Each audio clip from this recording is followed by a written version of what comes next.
Hi friends, అందరికీ జై భీమ్, జై భారత రాజ్యం. నేను మీ సాయి కుమార్ కోరెక్కల. ఛానల్తో మరొకసారి ఒక వీడియోని అప్లోడ్ చేస్తాను ఫేస్బుక్లో. అయితే ఈరోజు ఈ వీడియోని అప్లోడ్ చేయడానికి ప్రధాన కారణం, నేను మాట్లాడడానికి నన్ను కొంత ప్రేరేపించినటువంటి కొన్ని దృశ్యాలు కానీ కొన్ని అంశాలు దృష్టిలో పెట్టుకొని మాట్లాడుతాను. ప్రధాన టాపిక్ వచ్చేసి ఏంటంటే, ఇవాళ ఐపీఎల్ బెట్టింగులు. ఇది చాలా ఇంపార్టెంట్ థింగ్. ఏంటంటే, ఈ బెట్టింగ్ మాయల చిన్నపిల్లల నుంచి వెళ్ళి, అంటే 18 నుంచి వెళ్ళి ఎబో 40-50స్లో ఉన్న వాళ్ళు కూడా ఈజీ మనీ, తొందరగా ₹1 సంపాదించుకోవడానికి, ఒక 10 పెడితే 10కి 10 వస్తాయి కదా అన్నటువంటి ఆలోచన పెడతారులే. కానీ ఈ 10 పోతే మరి మన దగ్గర 0 అవుతుంది, ఈ రూపాయిని పోగొట్టుకోవద్దు, నిలుపుకోవాలి, కష్టపడితేనే రూపాయి వస్తుంది, కష్టపడితే రూపాయి తినాలి, అట్లా బతకాలనే ఆలోచనలు చాలా తగ్గిపోతున్నాయి. సో దానివల్ల ఈ బెట్టింగ్ యాప్లు కానీ, బెట్టింగ్ పెట్టడం కానీ చాలా ఎక్కువైపోతున్నాయి. వీటిని కంట్రోల్ చేయడం కోసము ఎంతోమంది పోలీస్ సిబ్బంది అయినా సరే, ఇతరత్రమైనటువంటి ఎవరైనా సరే కష్టపడేటోళ్ళందరూ, వీళ్ళందరూ కష్టపడతారు, మోర్ అవేర్నెస్ తీసుకొస్తారు. ఎంతోమంది యూట్యూబర్లు కూడా బెట్టింగ్ యాప్లన్నీ బంద్ చేయండి భయ్యా అని పెద్ద గొడవలు అవుతాయి యూట్యూబ్లో కూడా. బట్ అయినా సరే ఈ బెట్టింగ్ అనేది మాత్రం నరాల్లోకి ఇంకిపోతుంది. ప్రతి ఒక్కరూ మ్యాచ్ రాత్రి 7:30కు స్టార్ట్ అవుతానంటే 6-5 నుంచే స్టార్ట్ అవుతుంది బెట్టింగ్లు. ఎంత రేషియో, ఎంత అదంతా ఇదంతా మాట్లాడుకోవడం, ఇదొక వ్యసనంలాగా మనిషి నరాల్లోకి ఎక్కుతుంది. సో దీనివల్ల చాలామందికి చాలా రకాలుగా ఇబ్బందులు జరుగుతున్నాయి. ఎంతోమంది సూసైడ్ చేసుకుంటున్నారు, ఎంతోమంది మానసికంగా కృంగిపోతారు. నిలదొక్కుకోలేని వాళ్ళు అయితే బయటికి రాకోకుండా వాళ్ళ భౌతికమైన జీవితాన్ని గడపడానికి కూడా నానా ఇబ్బందులు పడతారు. ఎందుకు జరుగుతుంది ఇదంతా అంటే, తక్కువ సమయంలో ఎక్కువ సంపాదించాలి, ఎక్కువ సెటిల్ అయిపోవాలనేటువంటి ఆతృత, ఆశ ఇలాంటి ఉండటం వల్ల ఇదంతా జరుగుతుంది. కాబట్టి ప్లీజ్ దయచేసి ఈ బెట్టింగ్ యాప్ని పక్కన పెట్టేసి, ఎండకు పని చేయాలని ఎవరు అనుకోరు. నేను ఎండకు పని చేసి కష్టపడి ఒళ్ళు వంచడానికి నేను అనట్లేదు. స్మార్ట్ వర్క్ అంటే ఏంటిది?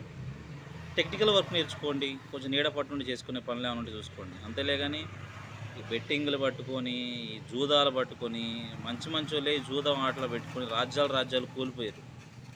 అలాంటి వాళ్ళతో పోల్చుకుంటే మనం ఎంత? మన ఆర్థికమైన పరిస్థితులు ఎలా ఉంటాయి? మహా అంటే మన అకౌంట్లో ఉండేది 5,000 కంటే 10,000 కంటే తక్కువ ఉండొచ్చు. ఆ అమౌంట్ తోటి మనం వచ్చే రోగాల్ని కాపాడుకోవాలి, ఇంట్లో చూసుకోవాలి, బయట చూసుకోవాలి, పండగలు, పబ్బాలు, ఫంక్షన్లు, సావులు అన్నీ ఉంటాయి. అన్నిటికి అటెండ్ అవ్వాలా, ఎంతో కొంత మనం సాధించేది ఉంటుంది. అరే వీటికే సరిపోవు ఆ పైసలు. సరిపోవనంటే ఇంకొంచెం ఎర్న్ చేయాలని ఆలోచించాలే. కానీ ఈ ఉన్న డబ్బుల్ని రిస్క్ చేసి పైసలు పెట్టి మొత్తం పోగొట్టుకొని, నీకు స్థిమితంగా ఉన్న, అంటే స్టెబిలిటీగా ఉన్నటువంటి నీ ఆరోగ్యాన్ని, నీ థాట్స్ని, నీ వర్కింగ్ని ఎందుకు ప్రెజర్లో పెట్టుకోవాలని చూస్తున్నావు? సో అది నేను చెప్పేది అర్థం చేసుకోండి. ఇది చాలా చిన్న విషయం కాదు. It's a big matter, big thing. Take a seriously. చాలా సీరియస్ విషయం ఇది. చాలా సీరియస్గా తీసుకోవాలి ఎవరైనా సరే. బెట్టింగ్లు బంద్ చేయాలి. కష్టపడితేనే రూపాయి మిగులుతుంది. ఆ కష్టపడ్డ దాని రూపాయిని మనం అటు ఇటు సర్దుకునే దాని దగ్గరే ఉంటుంది. ఇది రియాలిటీ. ఎప్పుడు కూడా కలలు కనొద్దు. ఎవడికో పెడితే 10,000 వచ్చినాయి, 10,000కి 20,000 వచ్చినాయి. ఆన్లైన్ బెట్టింగ్ యాప్లలో బోర్డులు వేసుకొని ఆడితే మస్తు పైసలు వచ్చినాయి, వాడికి వచ్చినాయి కదా మనకు వస్తాయి అంటే, వాడికి సుడుంది, వాడికి అంతకుముందు తినే డబ్బులు పోయినాయి, ఎవడికి తెలుసు? అంటే దేంట్లోనే నలుగుతేనే కదా గట్టి పడతారంటారు. వాడు అందులో నలిగి దెబ్బలు తిని పోగొట్టుకొని, వాడేదో ఆడి దాంట్లో కొంత అవగాహన వచ్చిన దాకా దాంట్లో పెట్టుకొని ఆడుకుంటాడు. నువ్వు అప్పుడే దిగితివి. వాడికి 40 వేసినా నువ్వు 40 వేస్తావు, వాడు 20 వేసినా నువ్వు 20 వేస్తావు. వాడి దిగినట్టు నీకు తిరగదు కదా. సో ఆలోచించండి మిత్రులారా, దయచేసి ఈ జూదం అనేటువంటి దానికి దూరంగా ఉండి, కుటుంబాలను చిన్నాభిన్నం చేసుకోకుండా అందరూ కూడాను మనశ్శాంతిగా ఉండాలని కోరుకుంటాను.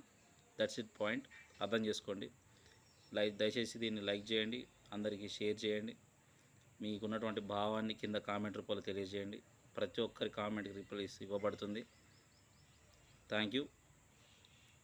జై భీమ్.